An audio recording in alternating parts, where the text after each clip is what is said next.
본 방송에서 제공하는 투자 정보는 투자 판단에 대한 조언입니다.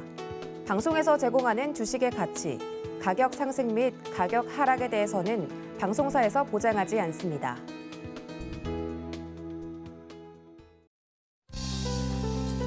안녕하세요. 오늘장 내일장의 권민정입니다. 오늘 우리나라 증시 어제의 7월 FOMC 회의에 대한 안도감에도 불구하고 미국 증시가 빠지자 장 초반부터 하락하는 모습이었습니다.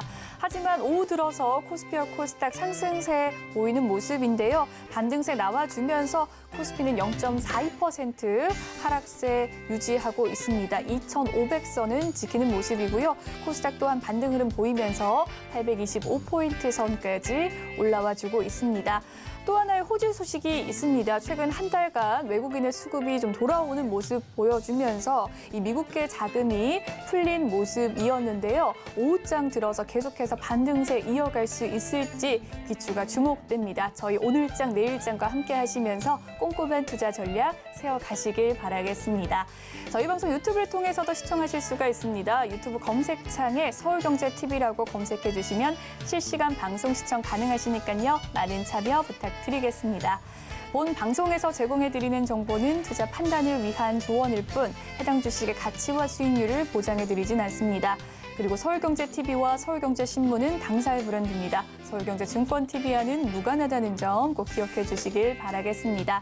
8월 18일 목요일입니다. 오늘장 내일장 본격적으로 출발하겠습니다.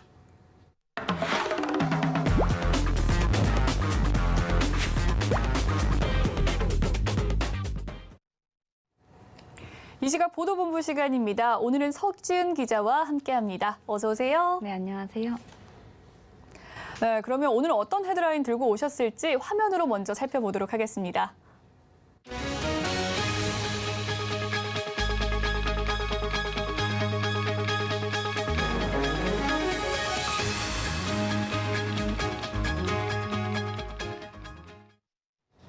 네, 우리나라 기업들에서 지금 창고에 재고가 쌓이고 있다고 합니다. 이 가동률 조정이 필요해 보이는데요. 이유가 무엇입니까? 네, 오늘 각 회사가 공시한 반기 보고서에 따르면 지난 6월 말 기준 삼성전자의 재고 자산 총액은 52조 922억 원으로 작년 말보다 26% 증가했습니다. 다른 기업들도 사정은 비슷한데요. SK하이닉스의 재고 자산 총액은 11조 8,787억 원으로 작년 말보다 33.2% 증가했습니다. LG디스플레이의 재고 자산도 작년 말보다 40.1% 증가한 4조 7,225억 원에 달했습니다. LG전자는 세탁기와 냉장고 등의 재고 자산이 작년 말보다 증가한 것으로 나타났습니다. 관련 업계는 공급망 차질 대비를 위한 원재료 확보를 대표적인 이유로 꼽았는데요. 서병훈 삼성전자 부사장은 러시아 우크라이나 전쟁 등으로 공급망 이슈로 올해 들어 재고 보유를 확대했다고 밝혔습니다. TV용 패널 사업을 하는 LG 디스플레이는 글로벌 TV 수요 둔화와 주요 수출처인 중국의 코로나19 봉쇄 여파를 재고 자산이 크게 늘어난 이유로 꼽았습니다. 네, 이 재고 자산이 늘어난다면 적기에 물품을 좀 줄 수 있는 이런 장점이 있지만 너무 많으면 그만큼 또 기업이 위축될까 우려가 됩니다. 대응 방안이 있을까요? 네, 말씀하신 대로 지나치게 재고 자산이 늘어나면 기업 활동의 유연성이 떨어질 수 있습니다. 특히 최근처럼 경기 침체 우려와 인플레이션으로 수요가 둔화되는 상황에서 재고를 줄이지 못하면 기업의 비용 부담으로 이어져 수익성까지 악화될 수 있습니다. 이러한 이유로 기업들은 재고 정상화에 나서기 시작했습니다. 삼성전자는 TV 등 영상기기 생산 라인 가동률을 1분기 84.3%에서 2분기 63.7%로 낮췄습니다. LG전자 역시 수요 둔화에 따른 재고 관리를 위해 냉장고와 세탁기, 에어컨 등 주요 생활가전 제품의 2분기 가동률을 전분기보다 낮췄습니다. 부쩍 높아진 재고 상황을 고려해 시설 투자도 주춤하는 모습입니다. SK하이닉스는 충북 청주 공장 증설 한 건을 의결할 계획이었지만 최근 반도체 상황을 고려해 결정을 보류했습니다.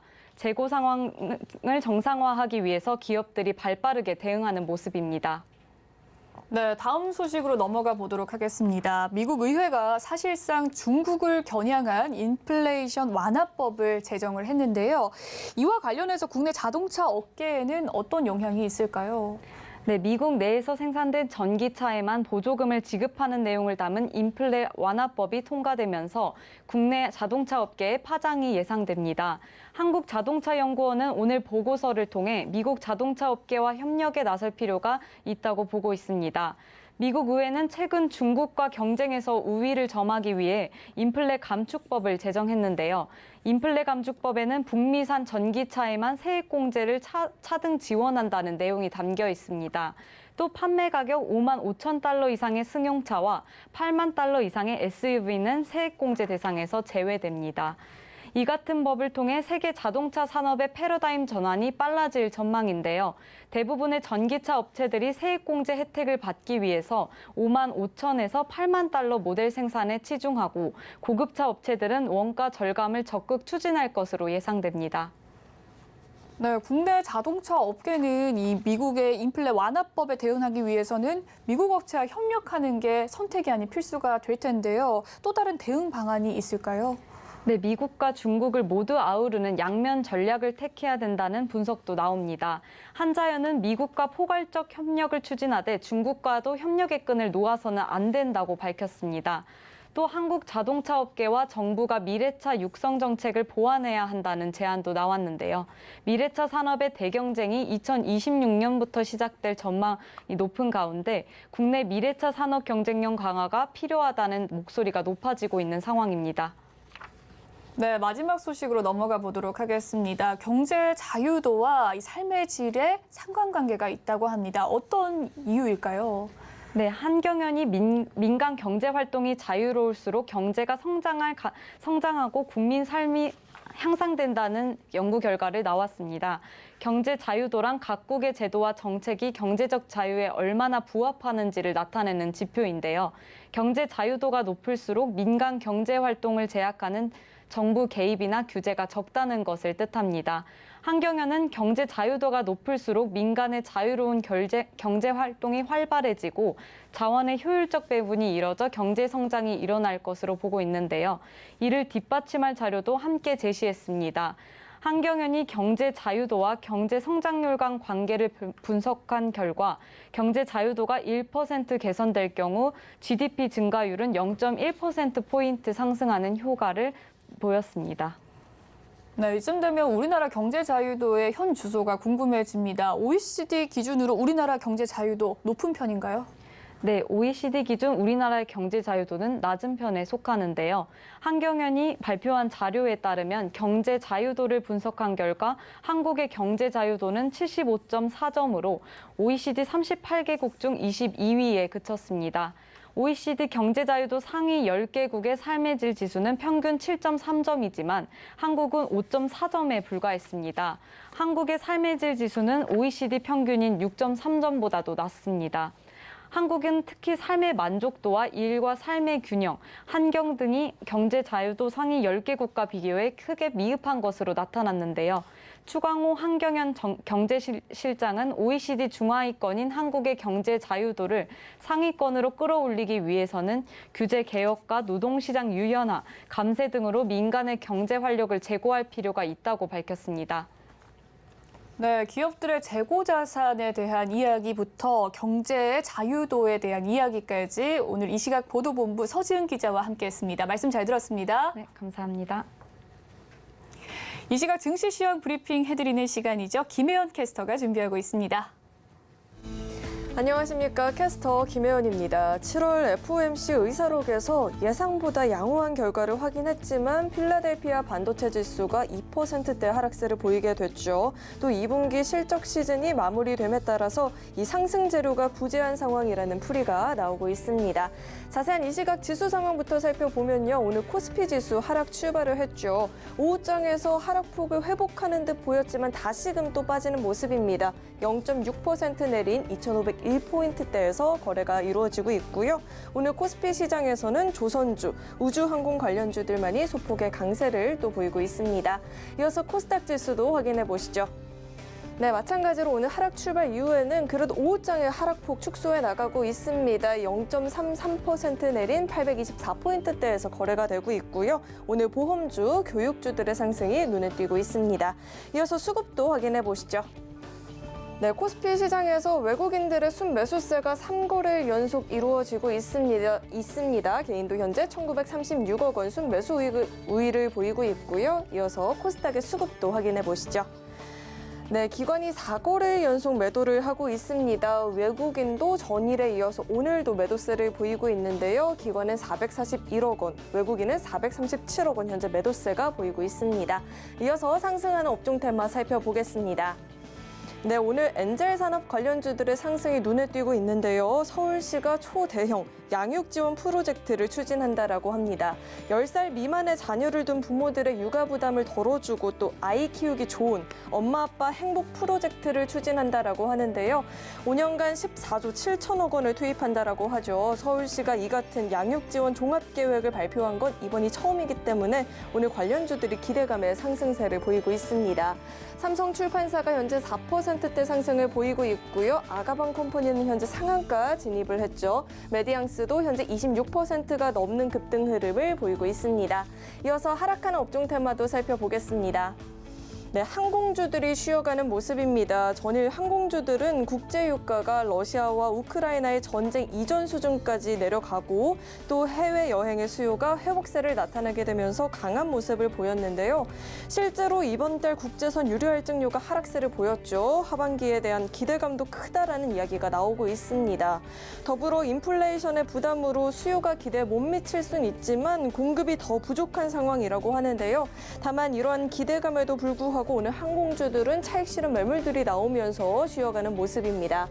대한항공이 1.67% 하락세 보이고 있고요. 그밖에 에어부산도 1% 가까운 낙폭, AK홀딩스도 0.89%의 하락세를 보이고 있습니다.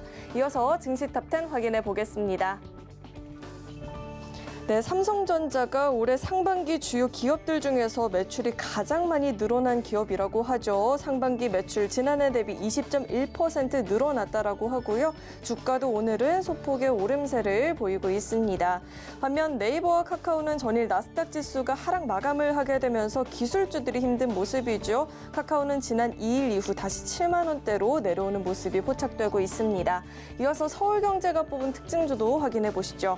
네, 오리온은 사상 최대 반기 실적을 기록했다라고 합니다. 주가 오름세를 보이고 있고요. 반면 현대차는 미국 인플레이션 감축법에 따른 세제 혜택에서 현대차와 기아차는 제외가 됐다는 소식에 약세를 보이고 있습니다.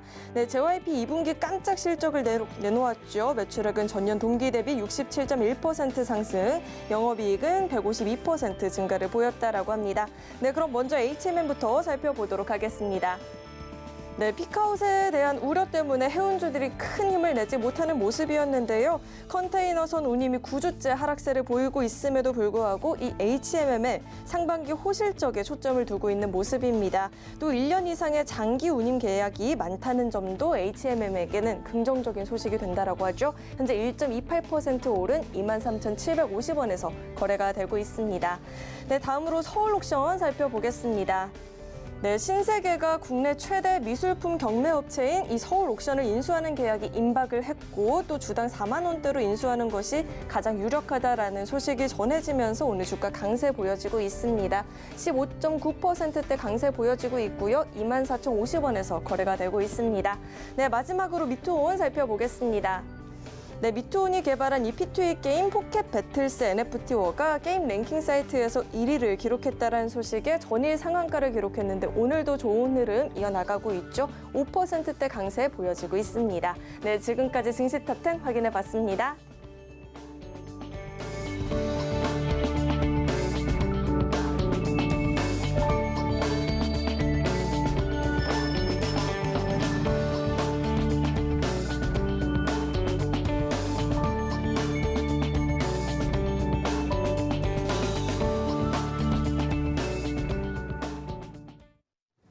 이 시각 외국인과 기관의 수급 상황 살펴보는 수급 포착 시간입니다. 오늘은 다올투자증권 영업부의 이성웅 차장과 함께합니다. 안녕하세요, 차장님. 네, 안녕하십니까? 네, 수급별 상황 보고 왔습니다. 종목별 흐름은 어떻습니까? 우선 종목별로 본다고 한다면은 지금 현재는 IT 그리고 여러 가지 신재생 매수세가 많이 몰리는 상황이라고 좀 볼 수 있겠고요. 특히 이제 그 기관이 코스피 매수 3위죠. 이 오리온에 대해서 좀 매수하는 부분이 좀 눈에 띄게 나타나고 있습니다. 우선 오리온 같은 경우에도 실적을 발표하면서 이 기관의 러브콜을 계속 좀 받고 있는 상황인데요. 우선 상반기 때 본다고 하더라도 이 영업이익이 1,983억입니다. 지금까지 오리온이 매출을 했던 부분에 있어서 사상 최대라고 좀 볼 수 있겠고요. 역시 신제품 출시에 대한 부분이 오리온의 이런 실적을 견인했다라고 좀 볼 수 있겠고, 우선 영업 전략이 잘 이 신제품 중심으로 믹스를 개선을 했던 부분이 하반기 그리고 내년 상반기에도 이어질 가능성이 좀 크지 않을까라고 좀 생각이 되고 있습니다.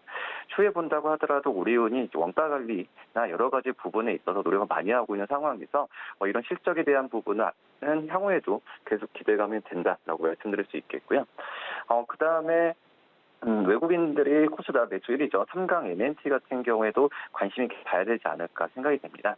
우선 프랑스 해양 플랜트 엔지니어링 기업이죠. 이 티크닙 에너지 그리고 영국 해양 부분의 설계 조달 시공 기업을 할 수 있는 서브시티 7과 함께 이 프로젝트에 대한 이 해양 플랜트에 대한 부분에 있어서 이 컨소시엄으로 선정됐다는 얘기가 나와 주었는데, 항상 이제 상강 MNT 같은 경우에도 해상 풍력의 이슈가 나왔을 때 가장 큰 수혜주로 좀 부각이 받고 있기 때문에 상강 MNT도 오늘 좀 관심 있게 봐야 되지 않을까 이렇게 좀 판단됩니다.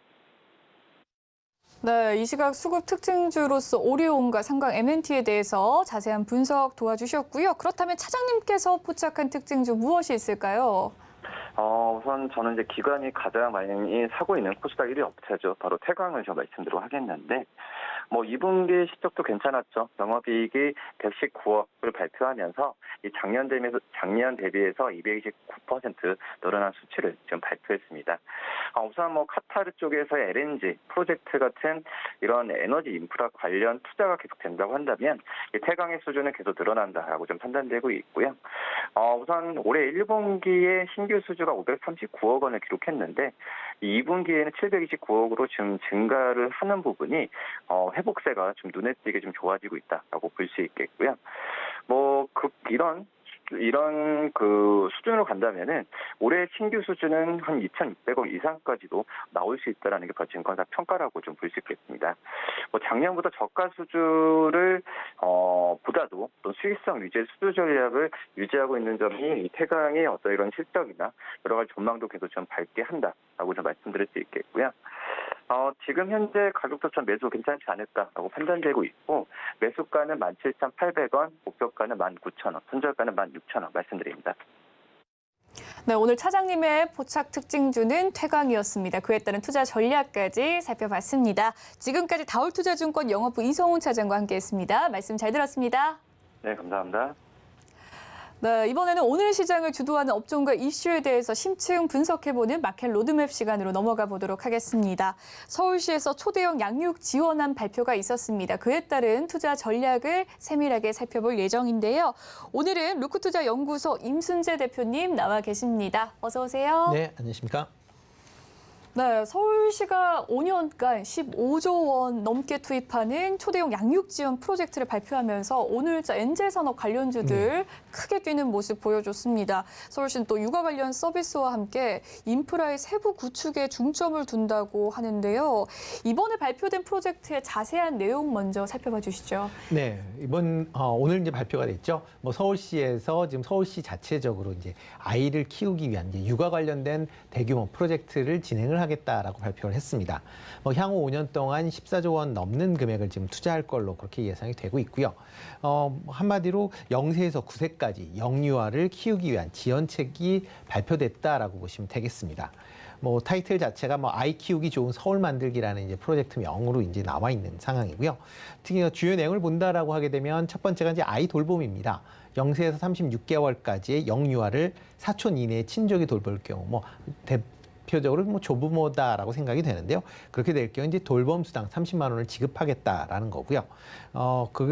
그리고 그 지급 기간 동안은 1년 동안 지급을 하게 됩니다. 그리고 이제 민간 위탁 시설에 맡길 경우에는 30만 원 상당의 파우처를 지급하겠다라는 내용이 나와 있고요. 그 외에 이제 편한 외출이라는 그런 또 항목이 있습니다. 엄마 아빠의 VIP 존을 통해서 아이들과 바깥 활동을 편안하게 할 수 있는 인프라를 구축하겠다라는 내용이고요. 뭐 카시트 장착, 뭐 전용 택시들을 운영을 하겠다라는 그런 내용입니다. 그 세 번째가 이제 건강 힐링입니다. 그래서 출산한 이후에 뭐 출산한 엄마를 위해서 이제 마사지를 하거나 아니면 스마트 기기를 통한 건강관리 등을 해주겠다라는 내용이고요. 또 네 번째가 일생활 균형이다라고 해서 육아 장려금 자체를 서울시 자체적으로 추가적으로 지급을 해서 최대 120만 원까지 지급을 하겠다라는 내용이고요. 그리고 가사 서비스 도우미 바우처 제도를 신설을 해서 이런 맞벌이 부부가 집안일을 못했을 때 이런 가사 서비스를 지원을 하겠다라는 그런 내용입니다. 이를 위해서 돌봄 육아 정보 포털 서비스인 이제 맞는키라는 걸 내년까지 제작을 해서 모든 서비스가 이걸 통해서 이제 이루어질 수 있게끔 하겠다는 그런 내용입니다. 내용을 전체적으로 본다라고 하게 되면 서울시에서 하는 내용이다 보니까 아이들을 출산을 하겠다라는 쪽에 출산율을 늘리겠다라고 하는 그런 이제 내용보다는 출산해서 아이를 낳았을 경우 그 아이를 어떻게 좀 편안하게 육아를 할 것이냐라는 그런 쪽에 방점을 찍고 만든 그런 제도다라고 보시면 되겠습니다. 네, 서울시의 양육 지원안에 대해서 세부적인 내용들 살펴봤습니다. 또 서울시의 대규모 양육 지원 프로젝트로 교육이나 완구, 오늘은 또 육아와 양육과 관련된 섹터 전반적으로 상승의 흐름 나타나고 있는데요. 많은 종목들이 현재 탄력적인 움직임 보여주고 있지만 현재 주요 종목들의 움직임은 어떻습니까? 네, 좀 출산 장려 관련된 그런 이제 섹터가 조금 오늘은 상당 부분 강세를 좀 보이고 있다라고 보시면 될 것 같고요. 우선 출산 관련주의 가장 이제 그 출산 육아 관련주의 가장 선두주자다라고 하게 되면 이제 아가방 컴퍼니 아닌가라는 생각을 하고 있습니다. 아가방 컴퍼니 같은 경우 오늘 지금 장중 상한가를 지금 기록을 하고 있고요. 그만큼 이제 현재 매수세도 상당한 부분이 지금 매수 잔고로 남아 있는 그런 상황이다라고 보시면 될 것 같고요. 이 외에 이제 비슷하게 이제 출산 관련된 이제 메디앙스나 그다음에 제로투세븐 그다음에 캐리소프트 같은 이런 이제 이제 소프트웨어 관련 회사들도 지금 강한 흐름세를 보이고 있습니다. 이런 이제 개별적인 종목들 자체 움직임 자체가 이런 정책적인 그런 이제 기대감 때문에 올랐다라고 보시면 될 것 같고요. 이런 정책적인 기대감이 과연 이제 지속이 될 거냐라고 하는 거는 좀 다른 문제로 판단을 해보시는 게 어떨까라는 생각을 해보고 있습니다. 네, 아가방 컴퍼니가 현재 좀 상한가를 기록하면서 주도주의 흐름 보여주고 있다는 말씀 전해드렸습니다. 육아 관련주, 좀 출산 장려 관련주가 전방위적인 상승세 기록하고 있는데요. 이번에 서울시 5년간 15조 원 꽤나 큰 규모의 투자입니다. 이 가량을 투입한다고 밝혔는데 세부적으로는 어떤 섹터를 공략해 보는 것이 좋을까요?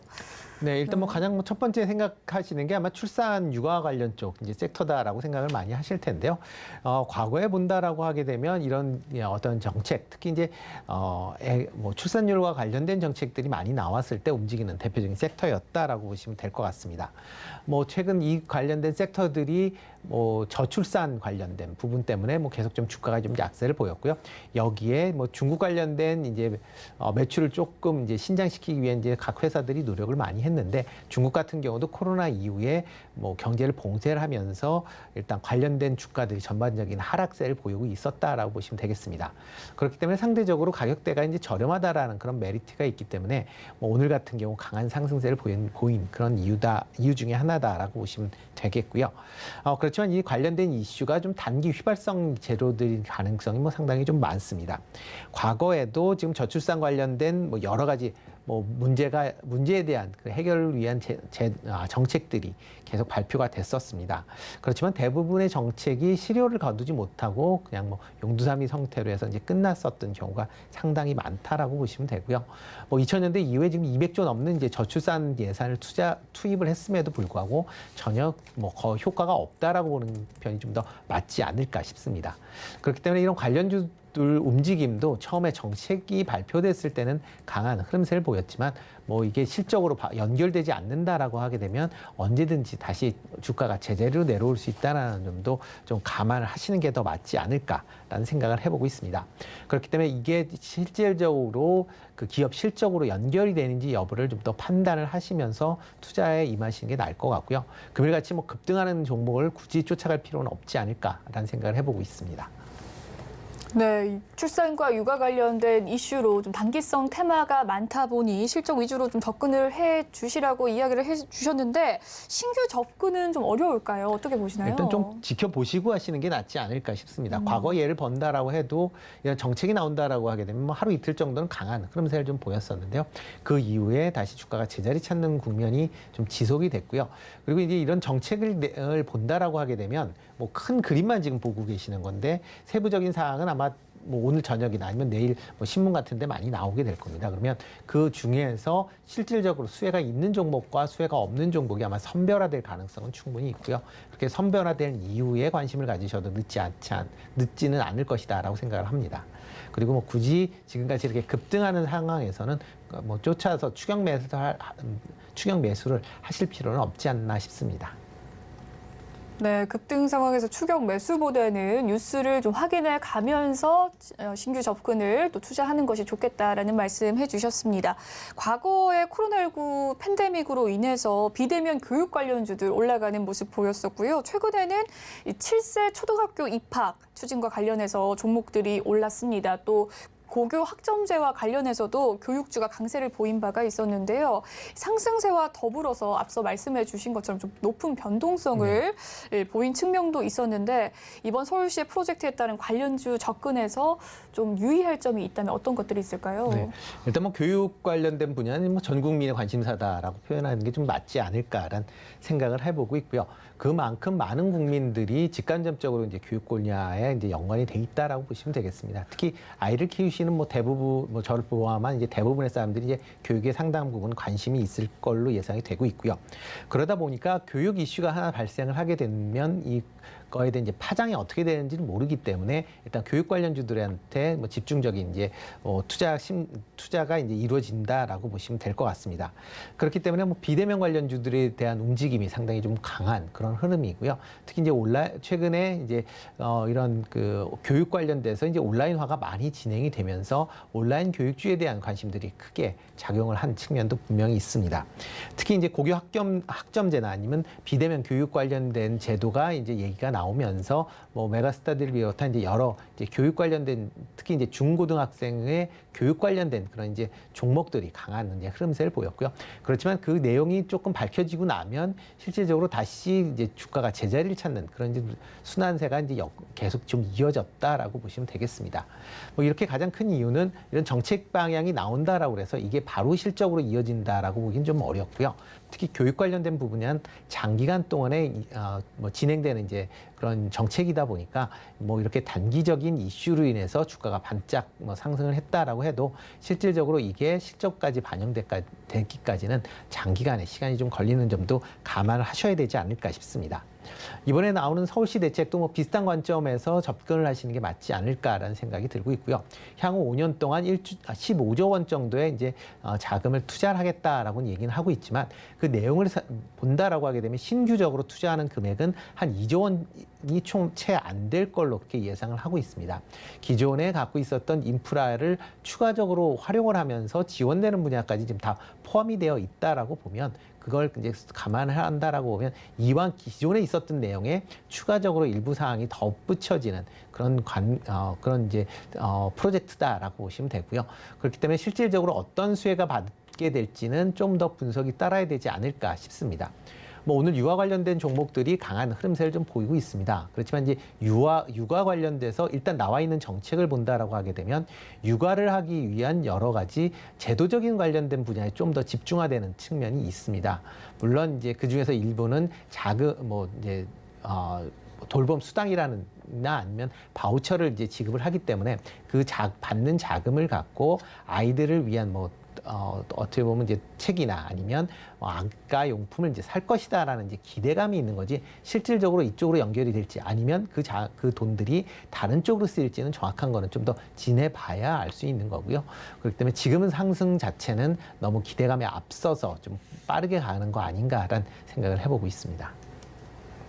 네, 교육 정책이 나오기는 하지만 교육이라는 이름 특성상 좀 장기적인 흐름이 예상되기 때문에 실적까지는 흐름이 좀 길 것이다라고 말씀을 해주셨습니다. 단기간 다시금 주가가 제자리에 돌아올 수 있으니 그 점을 꼭 유의하셔서 투자 전략 세워가시길 바라겠습니다. 오늘장 서울시의 대규모 육아 지원 프로젝트와 함께 또 중국 정부의 출산 장려 종합대책 발표 소식이 이어졌습니다. 우리나라도 저출산 문제가 좀 심각한 상황인데요. 향후 엔젤 산업 그리고 또 출산 정책 관련주들이 어떠한 향방으로 이어가게 될지 궁금하고요. 탑픽 종목이 있으면 종목과 함께 투자 전략까지 제시해 주시죠. 네, 뭐 중국 같은 경우도 뭐 최근 들어 이제 계속 이제 출산율이 하락을 하고 있는 그런 추세다라고 보시면 될 것 같고요. 뭐 지금 중국의 출산율은 뭐 1980년대 2.6명에서 작년에 1.15명 수준으로 뭐 상당히 낮아졌다라고 보시면 될 것 같습니다. 아마 2030년도에는 1.1명 수준까지 뭐 하락을 할 것이다라고 얘기를 하고 있고요. 그러다 보면 중국 인구도 뭐 2029년도에 14억 4천만 명을 정점으로 인해서 하락을 하면서 2100년도에는 뭐 6억 명이 안 될 것이다라는 그 전망치가 나올 만큼 뭐 출산율이 많이 하락을 한 그런 상황입니다. 그 대표적인 이유는 이제 주링허우라고 불리는 이제 우리나라 세대로 말하면 이제 MZ 세대라고 봐야 되겠죠. 뭐 일단 핵가족화를 하면서 출산 기피 현상이 상당히 이제 심화가 됐다라고 보시면 되겠습니다. 뭐 국내와 비슷하게 일단 관련된 생활비나 그다음에 아기들을 키우는데 들어가는 뭐 여러 가지 교육비 등이 부담이 되면서 출산율이 좀 급감한 측면은 분명히 있고요. 뭐 국내 같은 경우도 작년을 2000년을 기점으로 해서 인구가 감소하는 측면으로 이제 전환이 돼 있는 그런 상황입니다. 뭐 출산율 자체가 2021년 기준으로 해서 0.8명으로 세계 최저 수준으로까지 지금 하락을 하에 있는 상황이고요. 뭐 현재와 같은 추세가 이어진다라고 하게 되면 2050년도에는 뭐 4,700만 명대까지 하락을 할 것이다라는 전망치가 나올 만큼 지금 출산율이 많이 하락이 되어 있는 그런 상황입니다. 뭐 이렇게 이제 출산율이 많이 하락을 했음에도 불구하고 육아용품 시장은 지금 시장 규모가 상승을 하는 그런 규모가 커지고 있는 그런 상황입니다. 뭐 일단 육아용품 시장을 본다라고 하게 되면 2015년에 뭐 국내 시장이 한 2조 4천억 정도로 지금 예상이 추정이 됐는데요. 2020년도에는 4조 원 규모로 그 규모가 거의 배 가까이 증가하는 그런 모습을 좀 보이고 있습니다. 이렇게 이제 유아용품이 이제 시장이 커진 이유는 각 이제 국민들의 이제 소득이 향상이 되고 또 하나 출생자 수가 상당히 이제 1명 이하로 이제 줄어들면서 이제 프리미엄 제품에 대한 선호도가 상당히 높아졌다라고 보시면 되겠습니다. 그래서 이쪽도 뭐 양극화가 진행이 되면서 뭐 해외 명품이나 그다음에 해외 브랜드와 같은 프리미엄 제품들의 판매는 계속 증가하고 있는 반면에 중저가 제품들의 판매는 상대적으로 계속 좀 줄어들고 있는 그런 모습세가 이어지고 있다라고 보시면 될 것 같고요. 뭐 단순히 뭐 유아용품뿐만 아니라 분유, 의료, 각종 액세서리와 같은 여러 가지 제품에서 뭐 국내 제품도 많이 사용을 하고 있지만 그보다는 해외 제품을 수입하는 해외 제품을 더 선호하고 있다라고 보시면 그만큼 향후 시장도 이렇게 프리미엄 관련된 육아용품을 만들 수 있는 회사 중심으로 아마 재편화되지 않을까. 그래서 뭐 국내에 있는 그 기업들 육아용품을 생산하는 기업들 자체도 프리미엄을 만들지 않는 기업들은 살아남기 어려운 그런 시장이 되지 않을까라는 생각을 해보고 있습니다. 그래서 좀 관심 있게 그나마 이제 육아용품에서 뭐 관심 있게 보는 종목은 이제 제로투세븐이다라는 회사입니다. 뭐 유아 스킨케어 및 이제 유아용품 유통회사다라고 보시면 될 것 같은데요. 대표적인 이제 브랜드가 궁중비책이라고 하는 프리미엄 스킨 제품입니다. 뭐 이 천연 성분으로 만들어서 뭐 국내뿐만 아니라 중국 시장에서도 상당한 인기를 끌었었던 그런 제품이다라고 보시면 되고요. 뭐 그러다 보니까 이제 네이버에서 유아 아동 이제 선크림 인기 순위 1위를 기록을 했었고요. 중국 온라인 티몰에서 2021년 이제 유아 아동 선케어 부분 1위를 달성할 만큼 중국 내에서도 상당한 인지도를 갖고 있는 그런 회사다라고 보시면 될 것 같습니다. 다만 코로나 이후에 중국이 봉쇄가 되면서 일단 판매가 상당히 좀 저조하게 이제 됐습니다. 그러다 보니까 최근 실적은 좀 부진한 그런 모습을 보이고 있고요. 만약 이제 중국이 최근에 이제 다시 산하 정책을 이제 많이 이제 출산 관련된 정책을 수립을 하고 그다음에 수립을 하고 그 와중에 이제 중국 내에 봉쇄가 이제 풀린다라고 하게 되면 브랜드 관련된 정비를 다시 하고 마케팅을 강화한다라고 하게 되면 중국 내의 판매량도 아마 다시 예전 수준으로 회복을 할 가능성은 충분히 있다라고 생각을 하고 있습니다. 그런 관점에서 중국 국내에 관련된 판매도 있겠지만 중국 내의 프리미엄 제품 판매에 대한 기대감을 반영을 한다라고 하게 되면 한번 관심 있게 보실 필요는 있지 않을까 싶고요. 다만 이제 오늘같이 이렇게 급등했을 때 들어간다기보다는 약간 이제 좀 조정을 보이는 그런 시점에서 아마 매수를 하시는 게 어떨까라는 생각을 해봅니다. 네, 중국 또한 우리나라 못지않게 출산율이 저조한 상황이라는 점 확인이 됐고요. 그럼에도 불구하고 육아용품 시장은 프리미엄 위주로 수요가 확대되는 상황 살펴봤습니다. 엔젤 산업과 관련해서 출산 정책 관련주의 투자 전략까지 살펴봤고요. 탑픽 종목으로 제로투세븐 꼽아주셨습니다. 지금까지 룹크 투자 연구소 임순재 대표님과 마켓 로드맵 시간 함께했습니다. 말씀 잘 들었습니다. 네, 고맙습니다.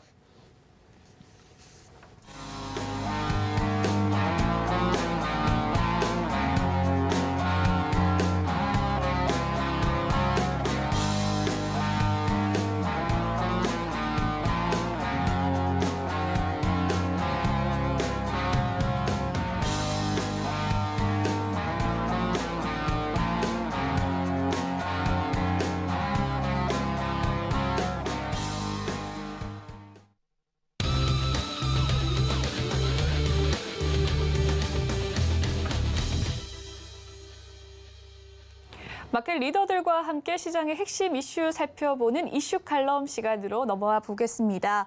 오늘은 미준산업경제연구소 조용창 소장님과 함께합니다. 소장님 안녕하세요. 예, 안녕하십니까. 네, 미국의 인플레이션이 꺾이자 금융시장이 지금 금리 인상은 내년 3.6%로 중단되고 내년 상반기에 FRB가 금리 인하로 돌아설 것이라는 전망이 나오고 있습니다. 과연 연준이 시장 바람대로 내년 중반에 금융정책을 전환할까요? 네, 최근 그 미국의 인플레이션을 보면요. 공급망 문제로 인해서 발생한 에너지나 식품 가격과 같은 특수 요인은 분명히 진정되고 있고요. 또 경기 요인발 인플레이션이죠. 임금이나 집세는 전혀 제동이 걸리질 않고 있는데요. 이제 앞으로 발표되는 물가 수치, 특히 이제 8월부터 보면은 FRB가 인플레이션율로 생각하는 올해 말 4.6이라든지 내년 말 2.7% 예상치를 웃돈다면은 아무래도 그 큰 폭의 금리 인상을 할 수밖에 없고요. 또한 밑돌았을 경우에는 금리 인상을 중단 내지 금리 인하로 돌아설 가능성이 높은데요. 경기 요인발 인플레이션을 좌우하는 것은 노동시장의 핍박도 그리고 임금 상승, 예상 인플레이션율이 됩니다. 아무래도 이들 지표에 의해서 주가가 상당히 크게 민감하게 움직일 것으로 보여지는데요. 이 때문에 최근 시장의 기대감이 커졌던 만큼 오늘 주가 조정을 보였다는 점에서 주식시장에는 좀 호재가 된 것으로 보여집니다. 네, 경기 요인별로 인플레이션이 조금 가속화될 것이다라는 조심스러운 예측 살펴봤습니다. 조금 전 언급해 주신 대로 이 경기 요인발 인플레이션으로 인해서 내년 3월까지 5번의 FOMC에서 금리를 매번 인상할 것으로 보시는 걸까요? 네, 연준 같은 경우에는 그 물가 상승세가 꺾였지만 내년 말까지는 계속 금리 인상을 멈추지 않겠다는 점을 공공장소에서 주요 임원들이 지금 밝히고 있는데요. 이 때문에 미국의 물가의 30% 이상을 차지하는 주거비 같은 경우에는 5.7% 오르면서 계속 상승 압력을 받고 있고요. 또 시간당 임금 같은 경우에도 매월 5%씩 인상하는 추세가 좀 정착이 되어 있는 상태입니다. 기업들 같은 경우에는 인건비 상승분을 제품 가격에 전가시키는 소비자 단계 인플레이션까지도 진행이 되고 있는데요. 이 때문에 한번 뛰기 시작한 임금이라든지 임대료, 외식비와 같은 서비스 요금이 쉽게 꺾이지는 않을 것으로 보여집니다. 그런 측면에서 보면은 내년 3월까지 앞으로 5번의 FOMC가 있는데요.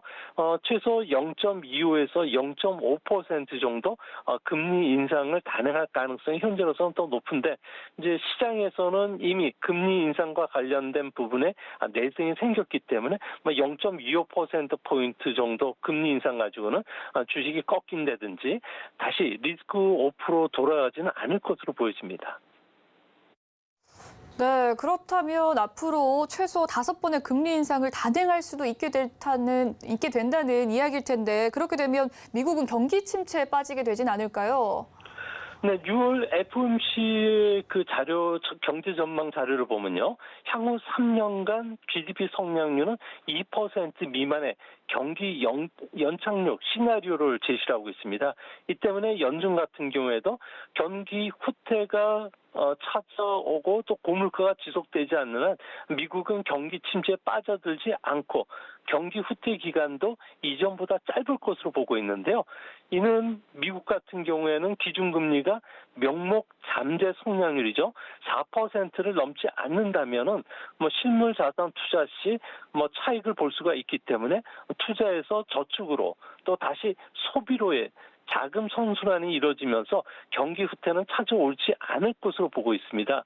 현재 미국 경제 같은 경우에는 경기 침체 직전에 있었던 거품 붕괴와 같은 신용 경색 문제도 없고요. 또 부채 축소 위험도 지금 없는 상황이고 또 과잉 채무도 보이지를 않고 있기 때문에 현재로서는 경기 침체 위험이 상당히 낮은 수준으로 보여집니다. 네, 경기 후퇴에 대한 전망에 대해서는 침체가 쉽게 찾아오지는 않을 전망을 봐주셨는데요. 궁금한 것은 7월에 미국 물가지표에서 코어 CPI의 50% 이상 기여도를 갖고 있는 이 주거비가 금융 긴축에도 불구하고 급등세가 꺾이지 않았던 이유가 궁금합니다. 어떤 이유일까요? 네, 전미 부동산 업회 같은 경우에는 2분기에 미국 도시의 단독주택 평균 가격을 보면은 41만 3,500달러라고 합니다. 그러니까 2분기에만 무려 14%나 올랐고요. 사상 처음으로 40만 달러대를 돌파를 했다고 합니다. 이뿐만 아니라 임대료, 그러니까 집세 같은 경우에도 상반기에만 24% 올랐는데요. 뉴욕 같은 도시 같은 경우는 무려 상반기에만 46%나 올랐습니다. 임대료 중간 가격을 보면은 6월달 현재 2,179달러로 올해 들어와서 6개월간 무려 693달러나 올라갔는데요. 금리 인상을 해도 임대료 상승은 막기는 상당히 어려운 구조로 빠져들고 있습니다. 이는 재택근무가 일반화됨에 따라서 사람들이 더 넓고 좋은 환경의 주택을 찾고 있는데 주택 가격이 워낙 오르다 보니까 임대로 돌리는 사람들이 생각보다 많아지고 있다는 점이고요. 또 한 가지는 미국 같은 경우에는 주택이 거의 목조 주택인데 세계적인 목재 부족 현상이 이번 러시아와 우크라이나 전쟁으로 인해서 상당히 심각하다고 합니다. 미국 내에서조차도 2차 목재 쇼크가 일어날 정도라고 하는데요. 이 때문에 임대 수요라든지 임대료 또 주택 가격이 꺾이기는 상당히 어렵습니다. 현재 미국의 주택 가격은 조금 꺾이긴 했는데 주택 가격과 임대료 가격 간의 시차가 한 18개월 정도가 있습니다. 이 때문에 미래 1년 반 정도는 집세는 계속 오를 수밖에 없기 때문에 연준 입장에서도 내년 3월 달까지는 계속적으로 금리 인상을 할 수밖에 없는 그런 입장이라고 합니다. 네, 이 주거비의 상승 요인으로서는 금리 인상을 해도 좀 막을 수가 없었던 이유가 재택근무가 좀 증가했고 목재 부족이 세계화되었기 때문이라고 이야기를 해주셨네요. 미국 3대 지수는 7월에 주가 바닥에서 현재 10%에서 한 17% 상승하는 모습입니다. 이 미국 연준이 계속해서 금융 긴축으로 인해 경기 하락의 위험은 높아지고 있고 기업 실적도 악화되고 있는데 왜 이 반등세 멈추지 않은 걸까요? 네, 우리가 주식 투자할 때 경기와 기업 이익은 서로 같은 방향으로 움직인다고 늘상 애널리스트들이 이야기를 해왔는데요. 간혹 정반대로 움직일 때가 있습니다. 이는 거시와 미시 간의 괴리가 있을 때 발생하는데요. 과거 세제 기업이 있었거나 IT 붐이 불었을 때는 노동 분배율이나 자본 분배율이 올라가면서 경기나 기업 이익과 상관없이 주가가 움직였고요. 지금은 물가가 큰 폭으로 상승했을 때가 이런 현상이 일어납니다. 최근 상황을 보면은 1980년대 석유 파동 당시처럼 유령 이익이 지금 기업들에서 일어나고 있는데요. 물가 상승에 편승해서 악덕 상이지만 기업 입장에서는 이익을 올려야 되기 때문에 가격 인상을 아무렇지 않게 하는데 이런 기업이 늘어날수록 유령 이익이 규모도 더 커진다고 합니다.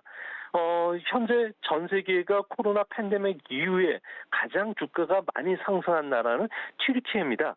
통화가치 폭락으로 인해서 유령 이익이 주가를 급등시켰는데요. 미국도 예가 아닙니다. 마이너스 성장이 2분기 연속이 되고 앞으로도 거시경제는 경기 후퇴가 들어가는 건 분명하지만 기업 수익의 기초가 되는 것은 실질 성장률이 아니라 명목 성장률이라는 겁니다. 실질과 명목 GDP 간의 괴리가 앞으로도 물가가 계속되는 상황 속에서는 지속이 될 수밖에 없는데 이렇게 되면은 유령 이익이 앞으로도 계속 좋아진다는 겁니다. 이제 앞으로 기업들의 발표 실적들을 보면은 7월 말 기준으로 S&P 500 기업의 영업이익의 평균치들 같은 경우는 올해 말은 5%지만 내년도에는 12%로 증가할 것으로 보여지는데 이것도 유령 이익이 상당 부분 포함이 됐던 거기 때문에 현재 주가 상승 흐름이 쉽게는 꺾이지는 않을 것으로 보여집니다. 네, 증시 상승세에 대한 배경에 대해서 알아봤는데요. 이 기업의 기초가 되는 이 실질 GDP와 명목 GDP의 성장률에 괴리가 나타나는 점이 또 이유로 꼽아주셨습니다. 유령 이익이 계속해서 확대가 되는데요. 미국에서도 현재 지난치 가격 인상을 막기 위해서 바이든 대통령은 기름값 인상에 편승해서 가격을 올린 에너지와 트럭 그리고 수송과 식료품 기업을 비판하는 모습 보였고요. 아마존 또한 가격을 인상한 악덕 업체를 사이트에서 배제하겠다라는 이야기가 있었는데 각종 시민단체가 가격 인상을 감시를 하고 또 언론도 비판하는데 이 유령 이익이 커지는 이유는 무엇일까요? 네, 아무래도 가격 편승 인상보다는 회계상의 재고나 판매 원가 방식의 회계 처리에 크게 달라진다고 하는데요. 우리나라 같은 경우에는 선입 선출법이 일반적이지만 미국 기업들 같은 경우는 후입 선출법을 많이 채택을 합니다. 이 때문에 장기간 고물가 상황이 이어질 경우에는 미국 기업 실적들이 상당히 늘어나는 결정적인 역할을 하게 되는데요. 이 때문에 코로나 팬데믹 이전과 인플레 시대에는 업종별 기업 이익이 분명히 180도 바뀐다는 겁니다. 이 때문에 나스닥 같은 경우에는 다우나 S&P보다도 더 많이 하락하고 더 빨리 조정을 줘왔는데요. 아무래도 실적들을 보면은 스마트폰이나 PC 그리고 둥지 소유와 관련된 여러 가지 IT 기업들의 실적들이 이제는 나빠지기 시작하지만 이제 경제활동 재개로 인해서 여행이나 외식, 엔터테인먼트 같은 접촉성 산업들 같은 경우는 실적이 좋아지는데 여기에 회계 방식의 후입 선출법을 쓰다 보니까 앞으로 미국 증시 같은 경우에는 이런 전통적인 대면 접촉과 관련된 기업들의 실적들은 더 뚜렷해질 수밖에 없다는 겁니다. 이 때문에 물가를 포함한 명목 수치에도 이제는 주식 투자하실 때 좀 더 다른 시각에서 접근해 주시는 게 더 많은 수익을 올릴 수 있지 않나 이렇게 보여집니다. 네, 이제는 물가에 대한 시각이 좀 달라져야 한다라는 말씀해 주셨습니다. 전 세계적인 고물가 상황에서는 인플레이션에 강한 금 가격이 급등하는 모습인데 최근에 굉장히 이례적인 상황이 나타나고 있습니다. 금값이 하락하는데 이유가 무엇입니까? 네, 뉴욕 선물시장의 금 가격이 1트로이 온스당 오늘 현재 1,780달러까지 떨어졌는데요. 3월 초에 2,000달러를 돌파했던 거 비교하면 상당히 이례적이고요. 또 에너지나 곡물 가격이 급등한 거에 비하면 유독이 금만 10% 넘게 하락을 했습니다. 이는 미국의 실질 금리죠. 10년물 국채 수익률에다가 기대 인플레이션을 뺀 거가 되는데 실질 금리가 계속 오르고 있고요. 달러 강세 때문에 그렇습니다. 아무래도 달러 가치는 대체 자산이라고 할 수 있는 금과 역의 상관관계를 갖고 있기 때문에 그런데요. 또 실질 금리 같은 경우에도 미국이 계속 금리 인상을 내년까지 확실해지기 때문에 아무래도 금값이 급등할 확률은 현재로서는 상당히 적지 않나 이렇게 보여지고요. 결국 금 가격이 상승하기 위해서는 실질 금리가 하락을 해야 되는데 이렇게 되려면 인플레이션이 피크를 치는 게 분명해져야 된다고 보여집니다. 이 때문에 10년물 국채 수익률이 제동이 걸리는 시점에서 금 가격은 바닥권에 도달할 것으로 보여지고요. 그때부터 본격적으로 금에 대한 투자 비중을 늘리는 게 바람직하지 않나 보여집니다. 네, 인플레 시대에서 이례적으로 금값의 하락 원인으로서 실질 금리와 달러 강세 때문이라는 점 살펴봐 주셨습니다. 지금까지 미중산업경제연구소 조용천 소장님과 인플레에 따른 투자 전략 함께했습니다. 말씀 잘 들었습니다. 네, 감사합니다. 본 방송에서 제공해드리는 정보는 투자 판단을 위한 조언일 뿐 해당 주식의 가치와 수익률을 보장해드리진 않습니다. 오늘 준비한 내용은 여기까지고요. 잠시 후 마감 임박 60분의 승부도 많은 시청 부탁드리겠습니다. 주말 잘 보내시고 저는 다음 주 월요일에 다시금 찾아뵙도록 하겠습니다. 시청해주신 여러분 고맙습니다.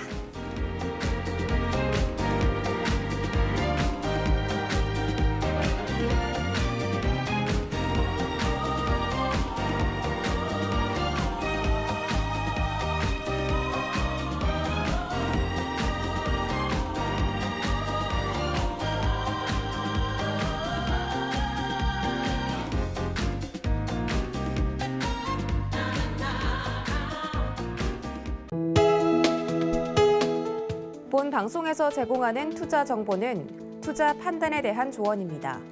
방송에서 제공하는 주식의 가치, 가격 상승 및 가격 하락에 대해서는 방송사에서 보장하지 않습니다.